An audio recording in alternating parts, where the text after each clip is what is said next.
We will now look at the area rule.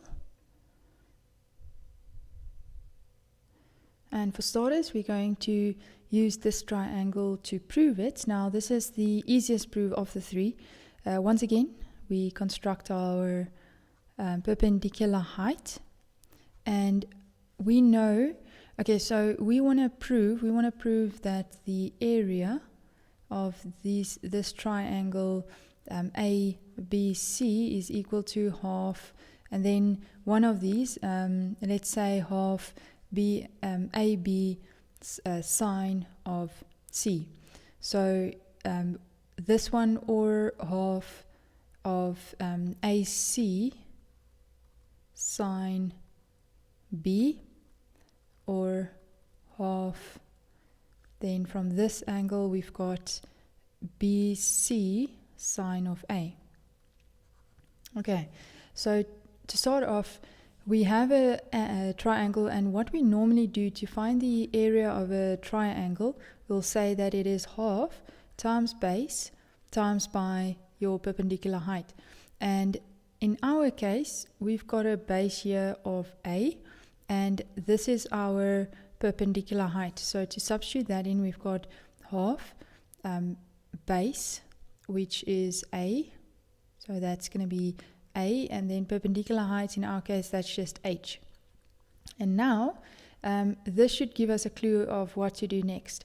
So I'm going to use from this angle over here, I'm going to use the sine ratio and say that sine C, so here I'm just going to indicate that in triangle AC, if I make this D, in triangle ACD, I've got that sine of C is equal to opposite over hypotenuse, so that is H over B. And then to solve for H, if I just rewrite it like this, to solve for H, take B up, so H is equal to B sine C.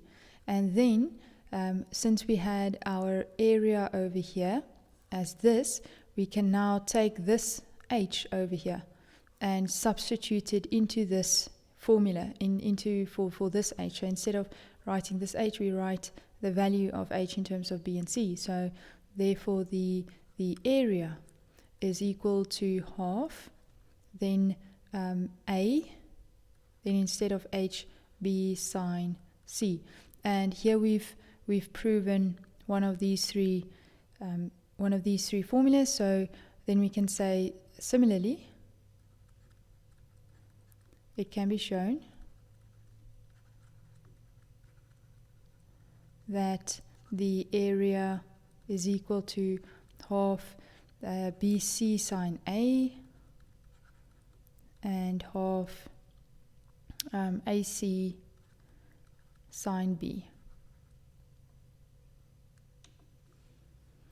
And now if we're given this triangle and we asked to calculate the area of the triangle, here we have two sides and an included angle, so that's also what we use for the area. So our area is equal to half, and here we have C and A, so AC sine B.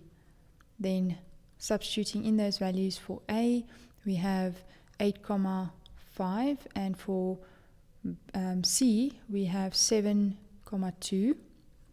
Sine angle B is 140 degrees, so substituting that in, we have, I'm just going to say 0,5 instead of half, it's just easier to type, and then times by 8,5 times by 7.2 multiplied or times by sine of 140 degrees. So this gives us 19, so if I round this off, it becomes 19,67.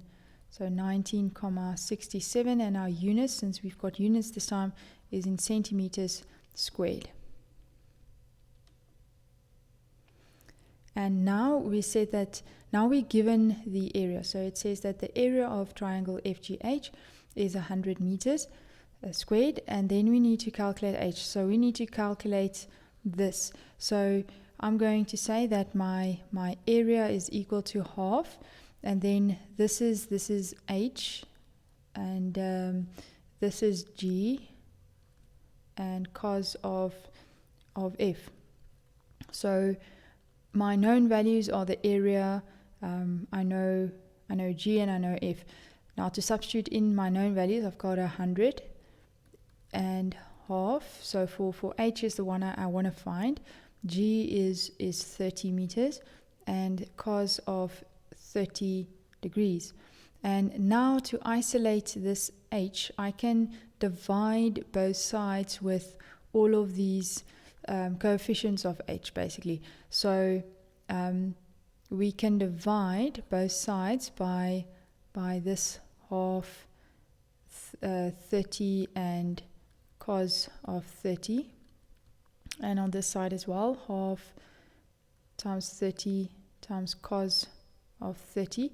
So this will then give us H equals to 100 over half 30 cos 30, and then we type that in.